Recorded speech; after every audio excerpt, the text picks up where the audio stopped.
On January 21st, 2 days before the Democratic primary in New Hampshire, voters reported getting a phone call from President Biden urging them not to show up and vote. My name is Paige Lord, I'm an AI ethicist, and this is AI Ethics with Paige. These calls were reported and it was quickly announced that they were AI-generated audio clips, also lovingly referred to as robocalls, impersonating President Biden. There's almost no information about the calls, who created them, what tools they used, how many voters received the calls, or what the impact was. But what we do know is that someone or some organization attempted to thwart the process of democracy by telling people not to exercise their right to vote. So what does this tell us about the upcoming election? I think this tells us that we need to prepare to be more discerning in this election than ever before. If you remember, last year the RNC put out an AI-generated ad indicating that a second term for the Biden administration would lead to an apocalyptic future. But it's not just the RNC. The DNC and the Biden administration have already indicated that they're open to using generative AI in their election ad materials this year. Social media companies like Google and Meta have already updated their election advertisers' policies to include generative AI materials. But we should all still be prepared to see a lot of generative AI political advertising material. We should watch them closely with a keen eye, and we should question the ads.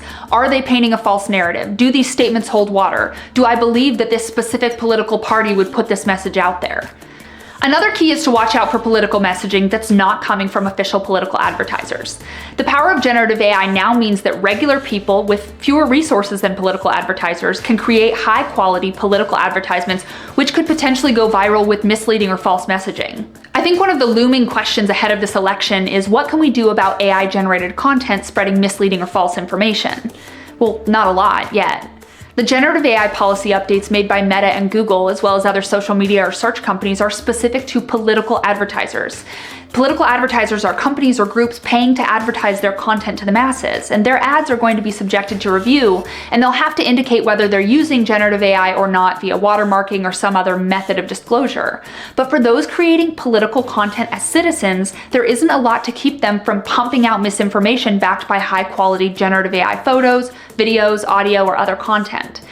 Much of the citizen-created content that might mislead the public is protected by free speech. This puts the onus on the platforms like Facebook, YouTube, TikTok to review the mis or disinformation and take the content down if it's sharing harmful, misleading, or false information. One of the questions I'm hearing a lot is what can we as citizens do? And right now, we just need to wait and see what these official and unofficial political content creators come up with. And in the meantime, we sharpen our skills so that we can identify AI-generated content. We ask questions to understand the messaging, we question the source and the story, and we spread the word if something is false or misleading. One thing that I always try to remind people is that the artificial intelligence isn't necessarily bad. It's the way that we use it that determines whether or not it's going to have positive or negative impact on the world. This is the first time that we're really going to see artificial intelligence weaving its way into the broader election narrative. And I think as we continue to move forward in this election, we all just need to stay sharp. If you have any other AI-related concerns for this election, I'd love to hear about them in the comments. Thanks for tuning in.